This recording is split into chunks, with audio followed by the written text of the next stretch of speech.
The most important skill set we need to possess is curiosity. If we want to get creative, we have to get curious. If we want innovation, we have to get curious. If we want connection, we got to stop telling ourselves the stories we're telling ourselves and get curious about what's actually going on around us. You're listening to the Building a Coaching Culture podcast. If you need to compete and win in the 21st century labor market as an employer of choice, this podcast is for you. Each week, we share leadership development, coaching, and culture development insights from leading experts who are developing world-class cultures in their own organizations.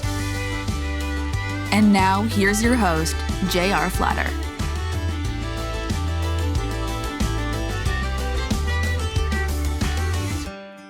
Hey, welcome back, everybody. I'm J.R. Flatter, and this is Building a Coaching Culture.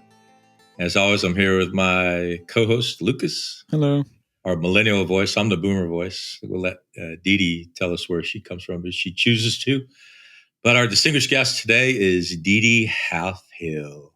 So let's just remind everybody who we're talking to. So building a coaching culture, leaders of complex organizations that are competing and succeeding in this 21st century labor market. It's not an urban legend that it's a hyper-competitive labor market. It's not a myth that people's expectations of their organizations is changing. And so for the way we have to lead them is changing. And for us, Lucas and I, we think very strongly that that 21st century style of leadership that will make us employers of choice is a coaching culture and leading with a coaching style of leadership. So I'll be quiet there and let you, DeDe, introduce yourself. And this is your opportunity. We really are genuinely want you to brag about yourself a little bit because there's a lot to brag about. That's always hard to do, right? But just to give your listeners a quick, brief background, 25 years in the United States Air Force, spent most of my career as a communications advisor. We call it public affairs in the military. But then also had the opportunity to lead in my own right. I was a squadron commander in Iraq. I was a mission support group commander, basically, and sometimes we call it like a small town mayor because you're responsible for everything that keeps a base operating, all of the stuff that takes care of people. So I was able to command at that level and had the privilege and opportunity to advise our most senior leaders in the United States military, everyone from the Chief of Staff of the Air Force to the Secretary of Defense to the Chairman of the Joint Chiefs. So really had a career where I got to watch up close our most senior leaders and how they navigated the challenges we were faced with, and had the opportunity to practice in my, on my own and put some of those leadership lessons that I observed into practice, and sometimes did well and sometimes stumbled. And so it was a career of both getting to apply, observe, and learn. So so grateful for 25 years of fabulousness. Oh, great. Thanks for your service and thanks for being here. Thank you. We're trying to get a more diversified group of folks in here so we can hear their voices, and yours is certainly welcome. We're excited to have you. So Lucas and I usually go back and forth, and so I'll start off. I see executive coach in your title. What does that mean to me? If I'm a leader of a complex organization, what does that mean to me? What does it mean to be an executive coach? Mm-hmm. And how do I know I need one? Yeah. Oh, goodness. Who among us doesn't, right? When I talk to folks about coaching, so I stumbled into coaching quite accidentally. I was doing a military program at Georgetown as part of our standard military education. And I was going through the course catalog and I saw this program called Executive Leadership Coaching. And I thought, oh, well, that might be fun. I had just come from a command opportunity in Iraq where, I could say, like, was it a successful command tour? I survived it, but I certainly didn't thrive in it. And the people under my leadership probably would say the same thing. Like, there were some ups and downs, and the downs were bad and the ups were, okay. So I remember thinking, like, wow, I really stumbled in my first big leadership opportunity, and I'd love to learn more about why. And so I took this executive coaching program, and I was fortunate enough to get into the program, and candidly, it was life-changing. It really did change everything about the way I looked at leadership. It changed everything about what I'm doing in my post-military life. It set me on a completely different trajectory. And really, when it comes down to it, what coaching is first and foremost, it provides an opportunity for us to stop. And as leaders, we have so much on our plates. And we are navigating so many challenges that often it's just a game of, pinball. Like I think often of leadership is like, I'm that ball in that pinball machine and I'm just getting shot in so many different directions that I very rarely get to pause. And so, first and foremost, coaching, having someone there who just takes up time on your calendar is such an amazing gift because it forces me as a leader to pause, to look back on the things I've done, the decisions I've made, the direction I want to go, and what has happened in the past that can fuel me in the future. Like, where have I been and what does that mean to where I want to go? At the same time, maybe it was a couple years earlier, I was finishing my graduate degree and the very last class of my entire program. So I was super excited. This is my last class. It was ethics and leadership. And I was contacted by the professor and she said, "Hey, listen, you're the only student. And I was wondering if you wouldn't mind if I changed the curriculum." And I was like, "Yeah, I mind." Because I knew what I already had on my plate. I knew what I was signing up for. I knew the workload I was signing up for. And she said, "I was wondering if I could try an experiment with you and change the curriculum." And I can see your eyes getting really big. And that's exactly what I did. 'Cause I was like, what am I getting into? She was a chaplain in the United States Army. And she said, "I want you to journal. I want you to spend the next semester just journaling." And between us, I hate journaling. And so she's like, "I just want you to journal. And then we're going to talk about the reflections you're having. And I'm going to start with some prompts to get you going. But then over time, I want you just to journal about what's happening in your day." And because I was in class, I had to stop and do it. I often think coaching is the exact same thing. It forces us to stop and to reflect. So that's the first thing about coaching. The second thing is it's a thought partner. I don't have all the answers as a leader. I certainly don't have all the answers to the complex things that we are facing in our culture today. If that's politics and, issues around gender and race, we've got, COVID and we all hear as we watch the news in this space of building great cultures and building great workforces that how do we recruit, retain, and grow the people we not want in our organizations? And often having a thought partner who can ask me questions that maybe I'm not asking myself, who can offer me insight into other things that have been done and people have seen is so helpful. I remember when I was going through my coaching program and I was sitting across from a fellow student who was playing the coach and I was playing the client, right? I was the coachee. And I remember she was asking me questions. And in my righteous, self-talk, I was like, "That's the best you got? Are you going to ask me anything? Like, ask me anything profound? Like, when are you going to ask me something I haven't asked myself 100 times?" And then she asked me this really simple question. And I was shocked because it brought me to tears. I realized she had asked me a question I had asked myself 1,000 times, but never answered. And because someone was sitting across from me, I felt compelled to answer. And so an answer came to me that surprised me and opened and unlocked something about my leadership I was blind to because candidly, it hurt a little to face it. So that's the second thing is, right? It's like the first thing is it allows us to slow down, gives us time. Second thing is it gives us a thought partner. Three, it gives us feedback. How are you doing? What have you done? What's working? What's not working? And then we get feedback on how are we showing up? What is the coach observing? Our blind spots. And then fourth and final, and it's probably like one of the most helpful aspects of coaching is as leaders, we can often get away with a lot. Like we don't always have that person right there holding us accountable constantly to the change we say we want to make. And a coach does that. A coach is that space of accountability. Like I want to be the kind of leader who listens more. I want to be the kind of leader who takes a pause before I give my input. That's something I struggle with still to this day. So, little insight. And so, a coach might say, "How do you want to do that? What's it going to look like for you?" And then when we meet up, he or she is going to ask me, "How'd you do?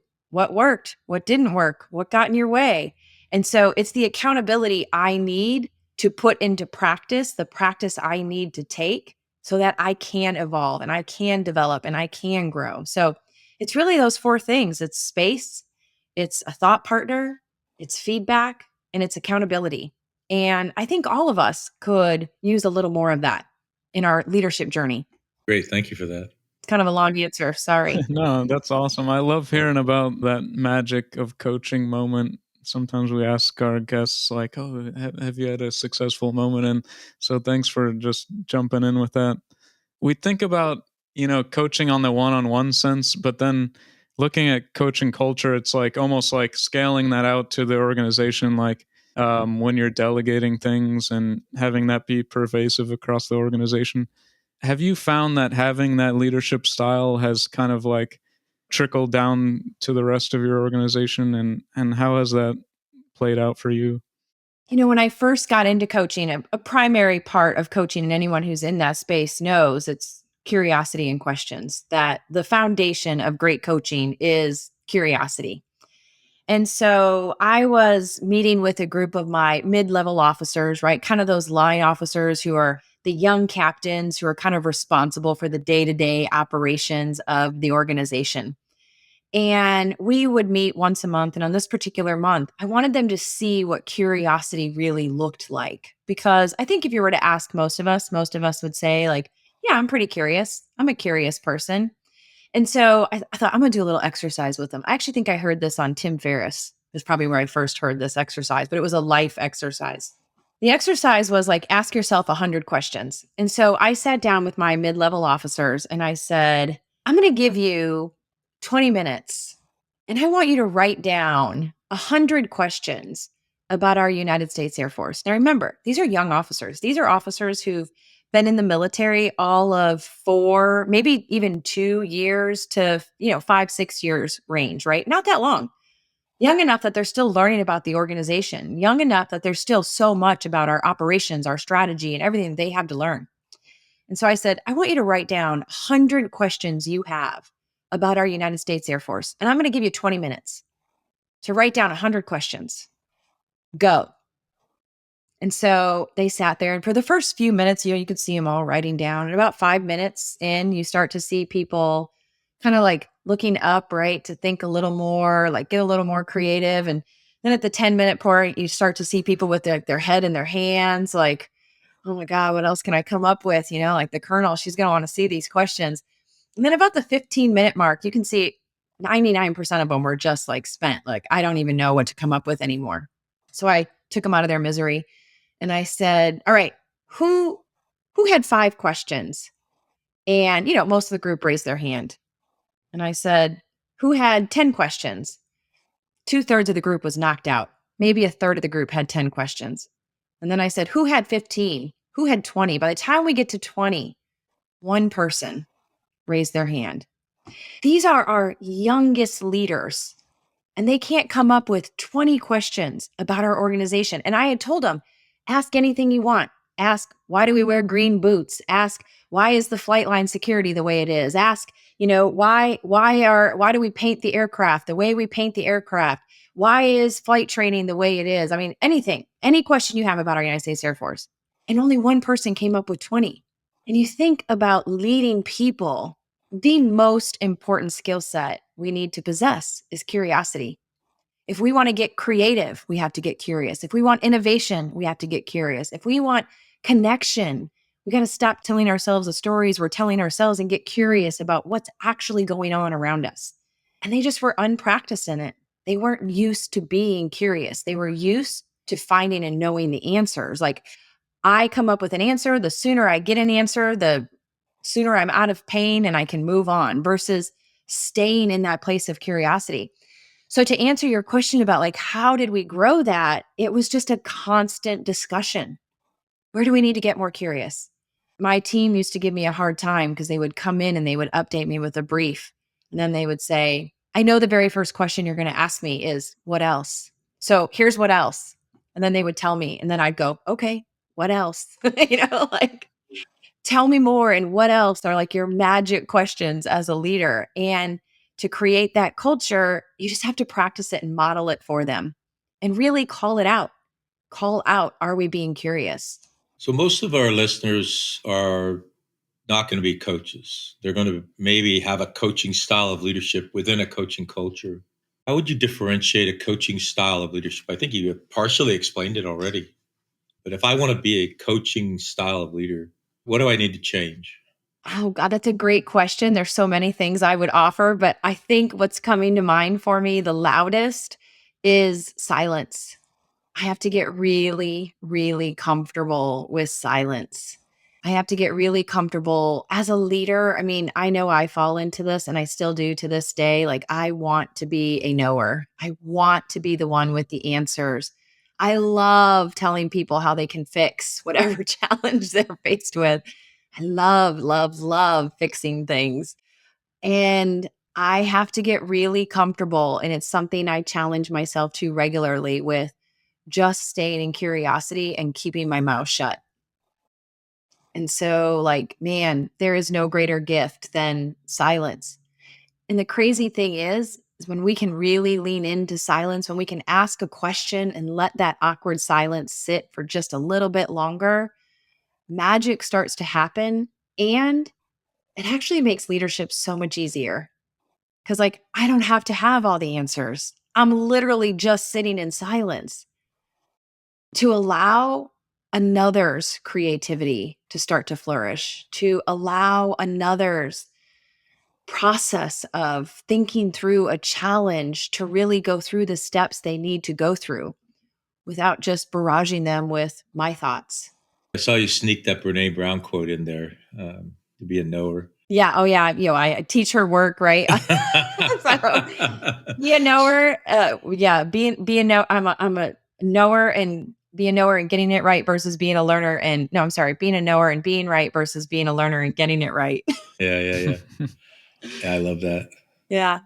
So last time we had an interview, JR was joking, "Oh, you're asking that question for yourself." So I have another one that's kind of going on in my life, and I was curious if you had an answer. So you're trying to encourage innovation, right? And have you encountered somebody that might be, apprehensive to that, and you're just trying to kind of like sing the praises of like these new ideas and creativity, and they're maybe set in their ways? And what do you say to that person? I'd love to know more why that question is something you want to know more about. I think you're getting coached, Lucas.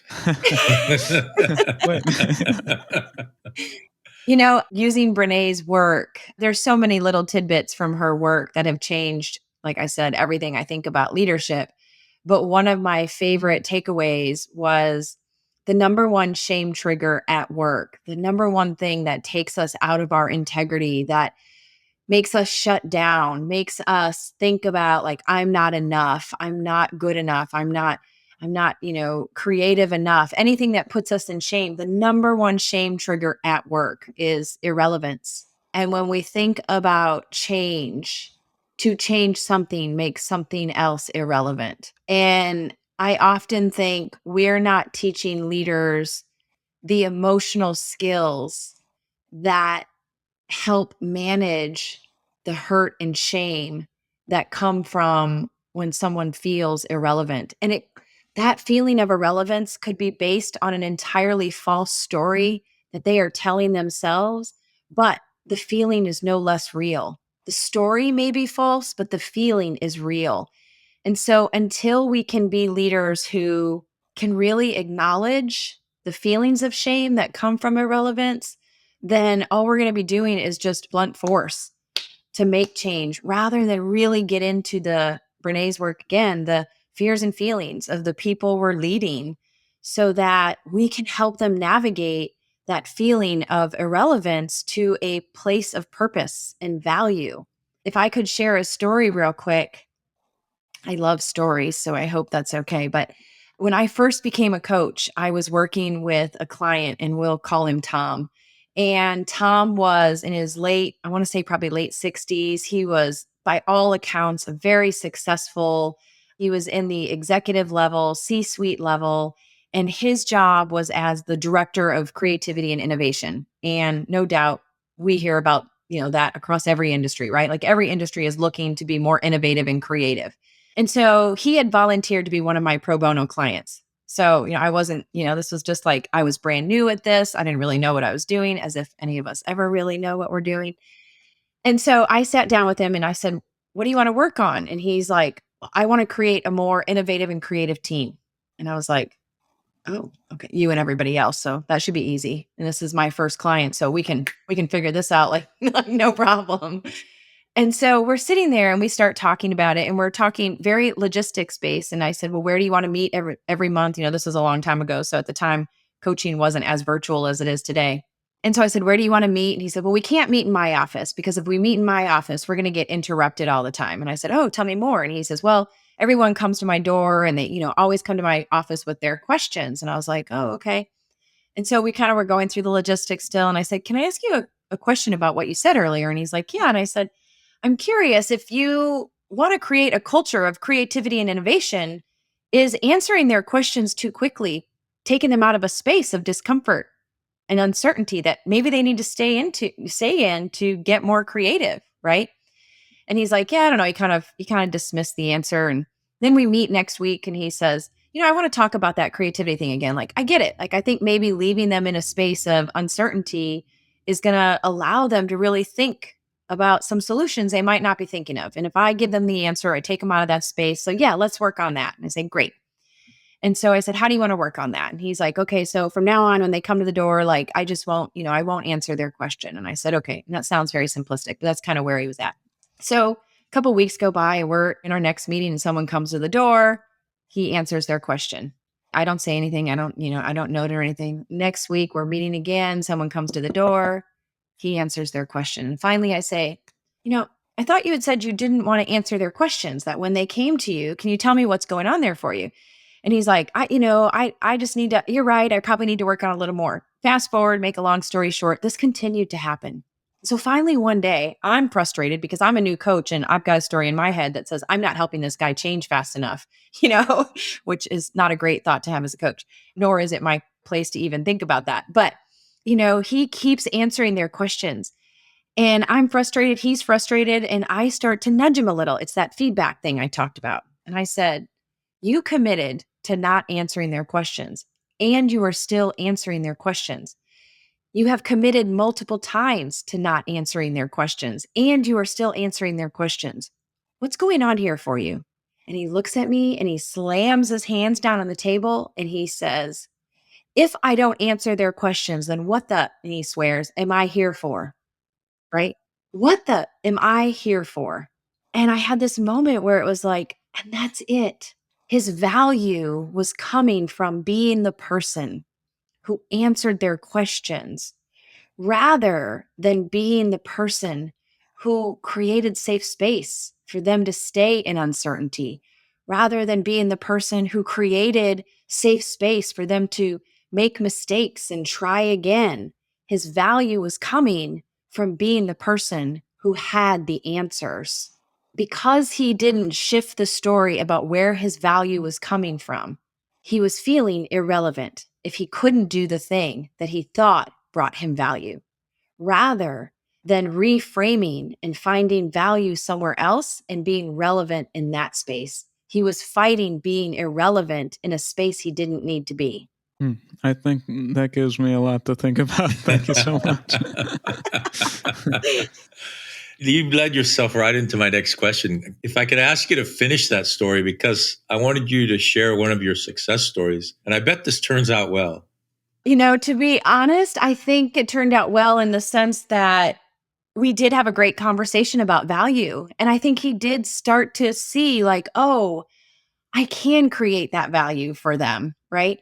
I don't like to brag, but he did end up writing me a note. And to be honest, I never got curious enough to learn more, but he did end up writing me a note afterwards and saying, "I just wanted you to know, like, I had really low expectations for this experience. I had coaches before. It didn't work well." He was very much he had a lot of bravado. He was very much a strong ego, got a lot of value from, like I said, being the guy with the answers, was not a feeling based person. At one point I had said to him, I'd love for you to list like the feelings in the culture you want to create in the organization. And the next week when we met, he brought me in like a flow chart of the feelings people should be having. Like everything was very flow chart engineering based. Yeah, that's hilarious. And he said, I want you to know you changed my life. Like you changed my life because I have never given that much consideration to my own space, let alone the emotional space of another. So I would say like that felt really good. It felt good to be a person who could support someone on that journey. Yeah, that's the greatest part about this, being a coach. That made me think about, there's this metaphor where like, what business are you actually in? So McDonald's, like you think they're in the food business, but when in reality they're in the real estate business because that's what drives their profits and everything. So if somebody has like a mistaken value, like, oh, I hired you and I think your value should be this, but they're actually attributing it to something else. Can you kind of like change people's belief of what their value should be? Or do you have any techniques that kind of help that?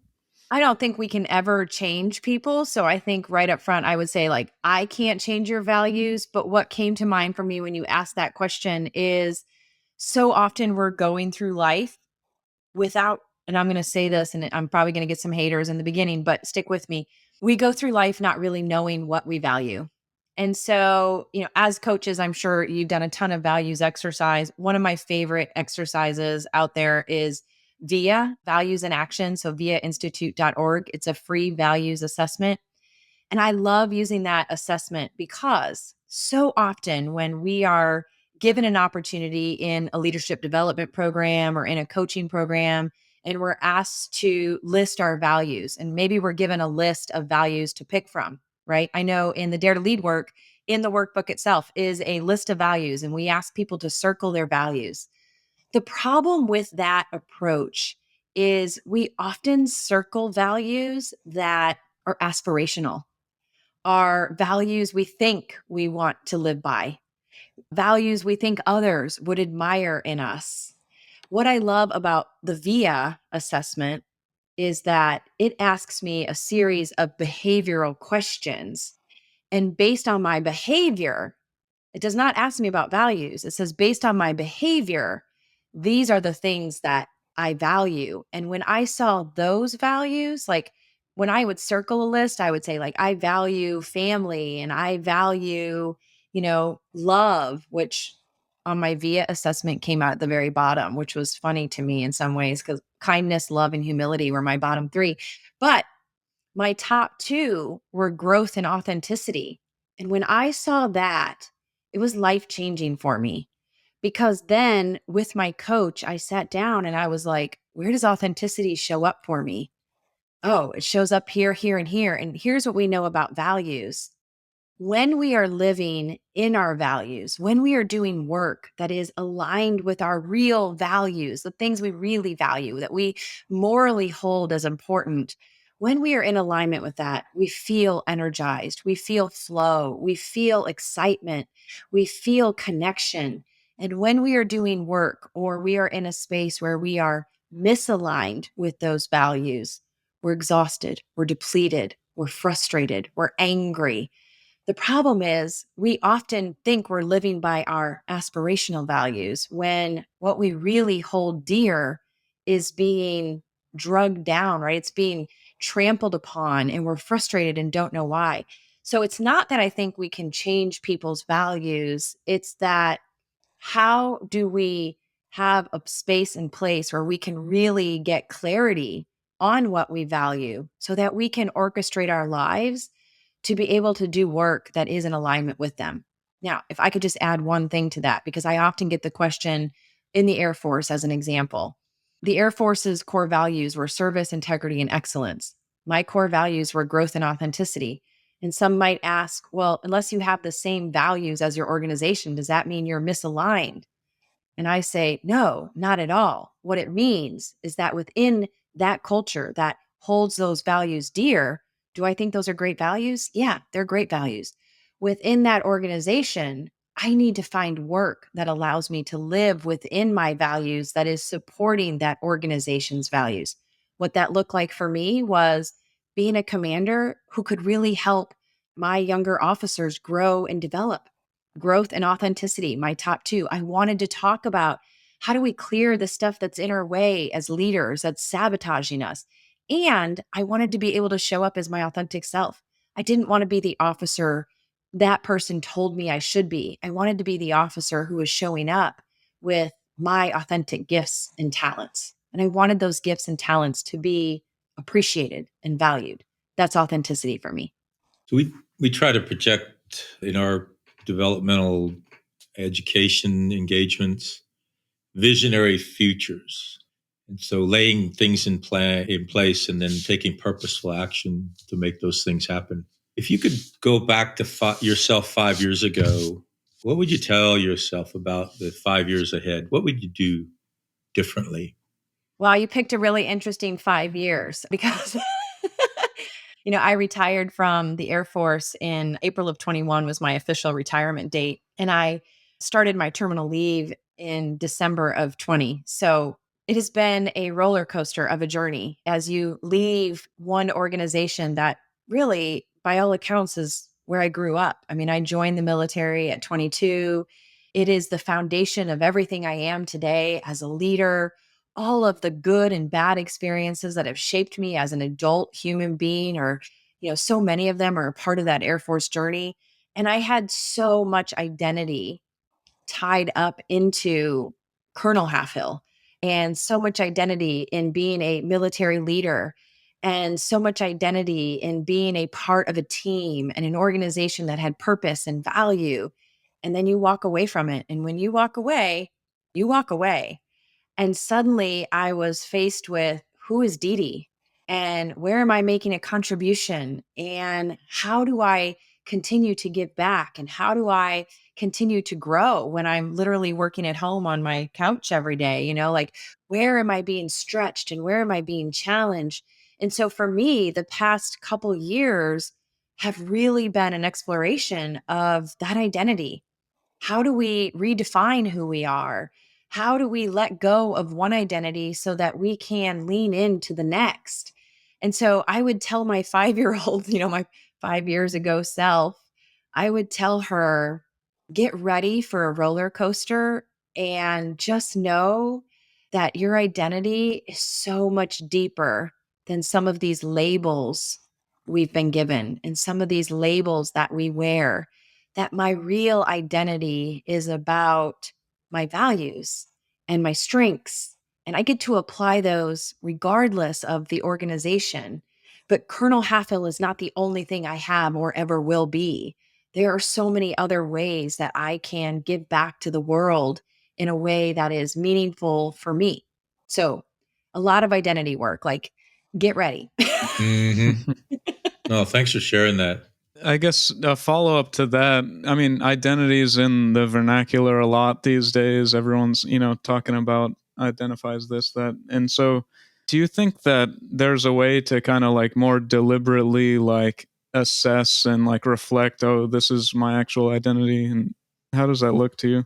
That's a great question. You guys asked some good questions. It's that coaching background. I think it really is. It's the work we all as coaches help people go through. And that is that deep self-reflection, knowing your values, knowing your strengths, knowing the things that sabotage you. Because so often, I love Brené's use of armor, right? Knowing where we are armoring up and why. And what armor do we wear? Being a knower and being right is certainly an armor I wear. Like it protects me. It protects others from seeing what I might not know if I just always come in with an air of, I have the answers. And so shaping our identity is the work of doing the self work and really looking at how do all of those things come together to shape who I am and how I want to contribute. Where do my strengths play in? And am I leaning into my strengths? Where are my values fueling me? And am I allowing myself to be fueled?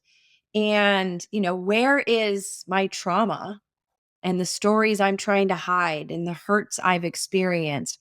Where is my trauma getting in the way of those two things? So I often think about like, who am I? Brene says, I'm using a lot of Brene. She's on the brain today. I did a presentation earlier this morning, but Brene says who you are is how you lead. And nothing has felt more true for me because who I am is my values, my strengths, and all of the bad things that have, bad and good, really, just experiences that have happened to me that have shaped the way I look at the world, shaped the way I engage with the world, shaped the way I protect myself from the world. And so that is my identity. Like, that's who I am. We help people build houses of leadership. That's one of our things. And one of the characteristics of this house of leadership is lifelong learning and development. And I suspect you're on a similar journey. If I want to be you when I grow up, what should I be reading? What kind of certifications do I need or degrees? To be a coach, To be a successful leader with a coaching style of leadership, to be a coach. I get asked a lot, like, what my favorite books are. And I can just tell you the books that had the most profound impact on me. The first one is not a book at all. And it's actually how I got involved in Brene's work. But despite, I think she's got like 6 New York Times bestsellers right now, I'm actually featured in one of the books, and it's still not my favorite book. Like, my favorite body of work from her is a 6-hour audio recording of a workshop she did, and it's called Power of Vulnerability. And it's available on Amazon. It's a recording of a workshop. And even with all the books, and her books are amazing, that audio recording is still today by far my favorite. Because if I want to be great, if I want to be the kind of leader who can create a coaching culture, I have to do a lot of my own work, which means I have to understand where I'm feeling vulnerable. I have to understand that vulnerability isn't a bad word. And I really have to, and this is the one we're not ready to talk about yet, because I go into organizations all the time and they look at me like, we can't go there. We really got to understand what's driving our own shame. We really got to know what are the stories that are coming up that is driving our shame. And that audio program is probably the best I've heard in providing it in a concise package that is fun to listen to because her energy. That one changed my life. That's the audio program that really got me into the space of coaching, that got me into the space of exploration and curiosity. And then I love really good tactical books. So the book, A Coaching Habit, right, gives you some really great, and I'm going to butcher his name. So it's Michael Bungay Stanier. Thank you. I get it wrong all the time. No worries. I love that book. Some really simple questions, right? 5 questions that I can just tell me more. What else? Great one. Love difficult conversations because it gives me some really practical ways to start hard conversations. Love the book. Thanks for the feedback, because it gives me a very practical way to ask a very simple question. What's one thing I could do better? So I love the deep theory, Power of Vulnerability, which really helps me look at me. And I love things that are really practical in nature. Like, give me just a quick tool I can start applying. So thinking about, how coaching has affected your leadership and your professional life, could we look at your personal life briefly, and how have you seen, your professional development benefiting you in your personal life? It's funny. I spent 25 years in the military and I was never married, no kids. And when I decided to retire, like a month later, I went on a Bumble date. I'm not sure if you're aware of the dating app Bumble, but I went on a Bumble date and met someone, and we've been together ever since. And it's funny because I had gone through all of the coaching work prior to that and was already teaching Dare to Lead, Brene's, program on courageous leadership. And we connected because he was a big fan of Brene and was already kind of in that space of doing his own work and exploration. But we use the curiosity and sentence starters all the time. Like, on a daily basis, one of us will be saying something that could trigger the other, and we'll say, tell me more. What else? And we use one of Brene's sentence starters called The Story I'm Making Up, right? The story I'm telling myself, which as coaches, like 90% of the challenges we're facing with the leaders we have to support is, what story have they made up about what's going on in front of them? And so on a regular basis, he and I will be talking, and I'll say, you put the cup on the counter, and the story I'm making up is that you think it's my job to put the dishes in the dishwasher. And, and he'll say, oh, no, I put the cup on the counter because I was going to use it later. Right. But I could have very easily made up a story in my head like, oh, he thinks it's my job to put the dishes in the dishwasher, and I'm not going to be the maid around here. Like, you all know if you're in relationships, these stories. And so for us, it's just been such a gift because we have little to no conflict because we're very honest about the stories we're making up. And we're very good at just saying, tell me more. So it's been a game changer. It's probably why we're actually working. Well, that concludes this episode of Building a Coaching Culture. I truly hope that this episode was helpful to you. If it was, be sure to follow us wherever you listen to podcasts. Maybe stop and give us a rating or a review and share this podcast with someone who might find it helpful as well. Thanks again, and we'll see you next time.